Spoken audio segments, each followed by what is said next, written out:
இன்றைய வாழ்வுதரும் வார்த்தைகள் செப்பனியா 3வது அதிகாரம் 17வது வசனம். உன் கடவுளாகிய ஆண்டவர் உன் நடுவில் இருக்கிறார். ஆம் சகோதர சகோதரிகளே, இதோ நம்ம ஆண்டவர் நம்ம நடுவில் இருக்கிறார், நம்ம பக்கத்திலே இருக்கிறார், நம்ம கூடவே இருக்கிறார்.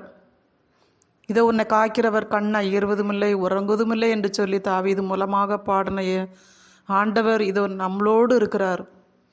நம்ம அமைதி இல்லாமல் அலைகிறோம்.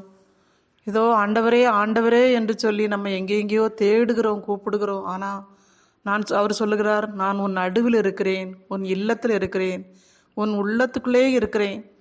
உன் உள்ளத்துக்குள்ளே இருக்கிற கடவுளை நீ எங்கெங்கேயோ தேடுகிறியாய் மகளைய என்று சொல்லி நம்மளை ஒவ்வொருவரையும் பார்த்து கேட்குறார். அப்படிப்பட்ட ஆண்டவர் நம்மளுடைய மனக்கவலைகள் அவருக்கு தெரியும், வீட்டில் உள்ள தேவைகள் தெரியும். ஆனால் அவரை சிக்கன பிடித்து கொள்ளுவோம், அவரை போற்றுவோம், துதிப்போம்.